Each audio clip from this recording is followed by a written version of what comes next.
बदलाव के उस दौर को, मतलब उस दौर में जिस समय हमारी शुरुआत हुई और जो बदलाव शुरू हुए और आज, इन दोनों को आप किस रूप में देखती हैं, अगर मैं ये पूछूं, क्योंकि अब आप इसको, हमारे लिए तो ये पूरा समय विस्मृत हो चुका था। बिल्कुल। मैं अपनी बात करूं, और मुझे लगता है हर आदमी इस किताब को पढ़ने के बाद एक बार अतीत में लौटेगा, उस दौर में लौटेगा जो लोग हम लोगों की उम्र के हैं।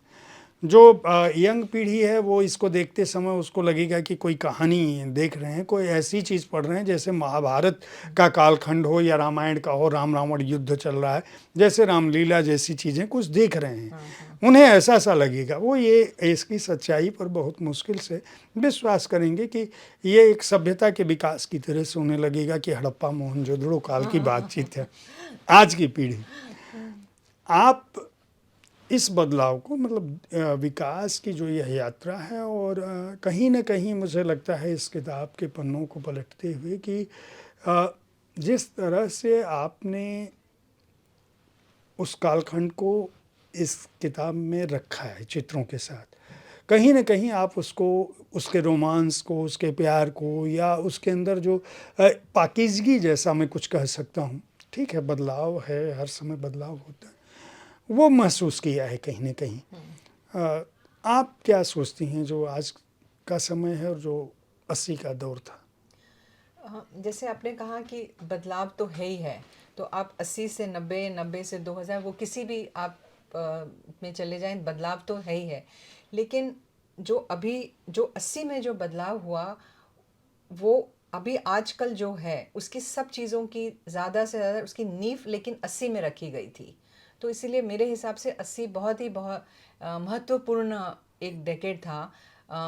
जैसे मैंने कहा कि जैसे इसके अंदर टेक्नोलॉजिकल इनोवेशन उस टाइम पे शुरू हुई थी, कंप्यूटर्स अब उस टाइम पे आए थे, ग्लोबलाइजेशन तब शुरू हुई थी, और टेलीविज़न सबसे बड़ी चीज़, एक टेलीविज़न जो आया था वो उस समय आया था। फिर हमारे वर्ल्ड कप हमारा 83 जब कप जीता था हमने, वो सिर्फ एक क्रिकेट की जीत नहीं थी, वो क्रिकेट तो एक माध्यम था, उस क्रिकेट के माध्यम से हम लोग एक विश्व स्तर पर पहुंच गए थे।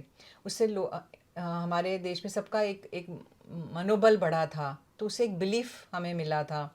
तो बहुत सारी चीज़ों की जो नींव रखी गई थी वो 80 में रखी गई थी। तो और अब मैं अगर अपने पर्सनली रिलेट करूं, आज जो मैं करती हूँ जैसे भी हो, तो उस समय भी जो वो टाइम था कमिंग ऑफ एज, उसकी नींव एक्चुअली जो मैंने सीखा, करा, जो एक्सप्लोर किया, वो भी उसी 80 में रखी गई थी।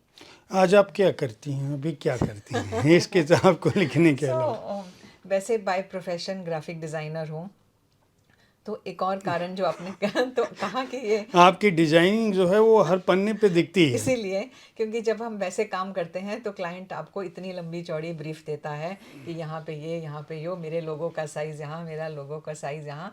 तो इसमें तो पूरी छूट थी कि जो मर्ज़ी करिए। तो थोड़ा आसान था और थोड़ा और मुश्किल हो गया, क्योंकि कोई ना बोलने वाला, ना कोई चेक करने वाला, ना कोई ब्रीफ नोट, तो करो तो क्या करो। और एक एक तो था क्रिएटिव एक्सप्रेशन था, इतना टाइम जब आपने किया, एक कोई पैशन प्रोजेक्ट है जिस जो आपके बहुत दिल के करीब हो, उसमें आप पूरा अपना दिलो जान लगा दो, और कोई क्रिएटिव रोक टोक नहीं थी।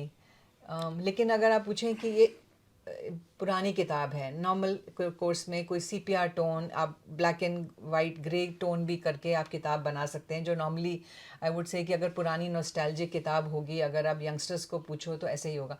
लेकिन वो टाइम इतना बोल्ड, इतना कलरफुल, इतना ओवर द टॉप था 80s, कि सब कुछ, मतलब हर चीज़ जो ज़्यादा है वो कम होती थी। आप चाहे हमारी बॉलीवुड पिक्चर देखें, चाहे हमारा कोई भी डायलॉग्स देखें मूवीज़ के, जो कपड़े देखें, म्यूज़िक देखें, सब कुछ ओवर द टॉप था। तो उस टाइम पे मैं उसको वो निकाला, आप देखिए कवर, जैसे आप देखेंगे रोमांसिंग द, उसका जो कवर हमारा है वो ऐसा है जैसे एक पिक्चर का पोस्टर होता है। अगर आप यहाँ पे हटा के दोस्ताना लगा दें या याराना लगा दें, तो एक मनमोहन देसाई की मूवी का पोस्टर से इंस्पिरेशन मैं कहूँगी मिली है। तो इसीलिए मैंने किताब को सोचा कि it should appeal to younger people also, कि एक तो हर page it should be like a creative art work. तो अगर आप ये निकाल दें तो एक पेज मैं ऐसा चाहती थी, तो मैंने अपनी मर्जी से। आपने ठीक है। उस दौर की बहुत सारे धारावाहिकों का इस पुस्तक में और उसके विजुअल्स भी दिए हैं, उनको याद भी किया है। हम लोग महाभारत, तमस, रामायण, बुनियाद, मोगली डेज, ये जो है ज़िंदगी, रजनी, उसके अलावा भारत की खोज, नुक्कड़, कथा सागर। तो अब ये देखिए ना, ये आप उस दौर के जिससे से भी बात करेंगे सबको ये पता होगा, लेकिन आज इतने सारे हैं कि किसी को कुछ पता होगा और किसी को कुछ नहीं पता होगा। तो इसकी वजह क्या पाती हैं आप? ये अच्छा है या बुरा? नहीं, एक तरह से अच्छा इसलिए क्योंकि उस टाइम पे एक कलेक्टिवनेस थी, एक कॉमन चीज़ थी जो हमको बांधे हुई थी। वो चाहे दूरदर्शन के, बिकॉज चीज़ें की कमी बहुत थी, तो हम लोग एक ही परिवार के अंदर 4 लोग होंगे, एक ही प्रोग्राम एक ही समय पे देख रहे हैं, और आप उसी को अपने दायरे को बढ़ाइए तो शायद अपने कॉलोनी के अंदर, नेबरहुड के अंदर भी वही टाइम पे सभी वही काम कर रहे होंगे। अगर शाम को 6 बजे संडे को पिक्चर आ रही है तो आप ये बिल्कुल मान के चलिए कि आप जो कर रहे हैं आपके नेबर भी वही कर रहे होंगे, पड़ोसी भी, पड़ोसी के बाद पड़ोसी भी। और वही चीज़ जब हम दूरदर्शन नेशनल हो गया था तो फिर दूसरे सिटी के अंदर भी वो लोग सब यही कर रहे होंगे, छोटे शहर, बड़े शहर। तो उससे एक देश बंधा था थोड़ा, तो एक कॉमन लिंक था हमारे पास। और भी एक ही परिवार में 4 लोग हैं, वो 4 चीज़ें अलग अलग टाइम पे अलग चीज़ें देख रहे होते हैं।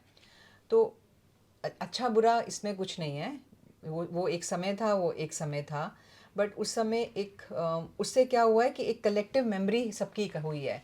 अभी इस टाइम पे एक कलेक्टिव मेमोरी नहीं है किसी की भी। आप किसी को अब आजकल के टाइम में किसी को पूछेंगे तो वो बोलेगा मेरी मेमोरी ये है, मेरी वो है। लेकिन आप 80 के दौर की बात किसी भी 80 से करिए, वो सब एक ही दायरे में सब बात करेंगे। तो वो कलेक्टिव मेमोरी जो 80 में सबकी बनी, वो इसीलिए थी क्योंकि हमारे पास लिमिटेशंस थी, कम चीज़ें थी हमारे पास।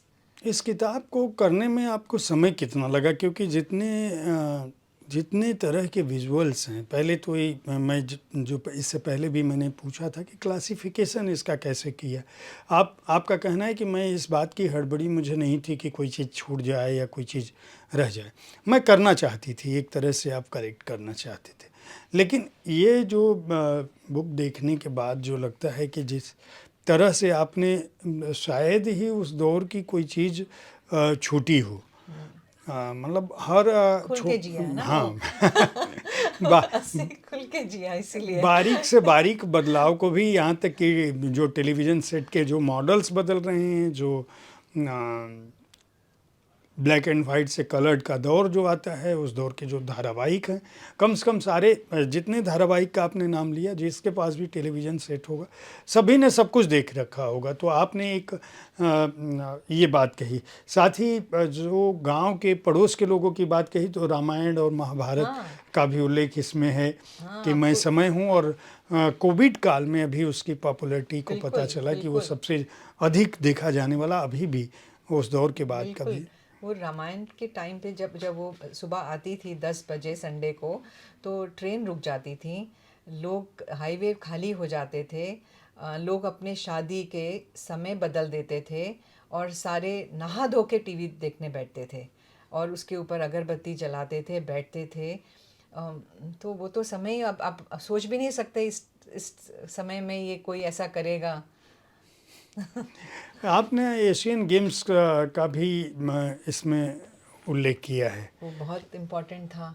हम उसी टाइम पे एक तो हमारे देश के लिए बहुत बड़ी बात थी क्योंकि हम होस्ट कर रहे थे एशियाड गेम्स, और उसी टाइम पे कलर टीवी आया था, तो हमारी ब्लैक एंड वाइट दुनिया से रंगीन हो गई दुनिया। तब इम्पोर्टेड सेट सोनी के आने शुरू हुए थे।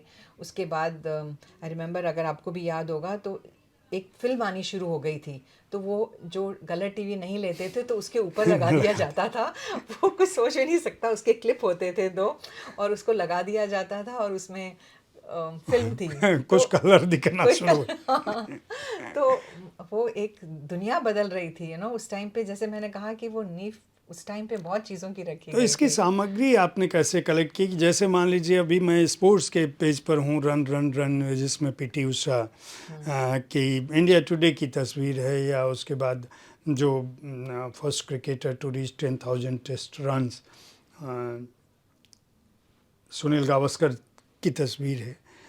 ये आपने सारी चीज़ें कहाँ से कैसे कलेक्ट की, कितना समय लगा? हाँ, ये कम से कम 3 साल, तो 3 साल लगे थे। जब मैंने शुरू किया था तो मैंने पहले 80 का दौर जब शुरू किया तो 80 पूरे विश्व से शुरू किया। जब उसका मैंने फर्स्ट रिसर्च पेपर किए तो फिर सभी मैं खुद ही घबरा गई देख के कि ये तो जो खुद नहीं देखा सुना, सिर्फ सुना था तो उसको तो छूना नहीं चाहिए क्योंकि वो दिल से नहीं आएगा। तो उसका फिर दायरा थोड़ा कम किया। फिर हम हिंदुस्तान में आ गए, हिंदुस्तान से वापस आए तो उसके बाद थोड़ा और मैंने क्योंकि जो मेरा बचपन और मैं दिल्ली की पढ़ी बड़ी हूँ तो मैंने थोड़ा जो मैंने देखा, लेकिन कुछ चीज़ें हैं इस किताब में जो थोड़ी दिल्ली सेंट्रिक हो सकती हैं, जैसे बसें हैं डीटीसी की, क्योंकि वो दिल्ली सेंट्रिक हैं। बट अदरवाइज़ फिर मैंने उसको थोड़ा और समेटा। तो जब उसका समेटने से थोड़ी उसकी और डायरेक्शन ज़्यादा टाइट हो गई। और इसमें अंदर इंटरेस्टिंग बात थी कि मैं नहीं चाहती थी कि मैं बहुत सारी पिक्चर्स स्टॉक से लूँ या इधर उधर से लूँ। तो बहुत सारे मैंने लोगों के साथ रीच आउट किया, उनको जो उनके पर्सनल कलेक्शन से थी पिक्चर्स। तो दोस्तों ने, दोस्तों के दोस्तों ने, दोस्तों के दोस्तों ने, दोस्तों ने, तो उन सब से एक पिक्चर्स लेके कुछ कुछ और कुछ अपनी थी मेरे पास खुद भी। मैं बहुत चीज़ें कुछ फेंकती नहीं थी, वो सब इकट्ठी की और इधर उधर से कलेक्ट करके, और जहाँ ज़रूरत थी वहाँ कमी पेशी पूरी की, जहाँ नहीं मिला वहाँ रास्ता बदल लिया, वो छूट गया जिसकी पिक्चर मिली। तो ये सारा डाटा तो दिमाग में था, लेकिन विजुअली करने के लिए बहुत सारे लोगों का इसमें हाथ है।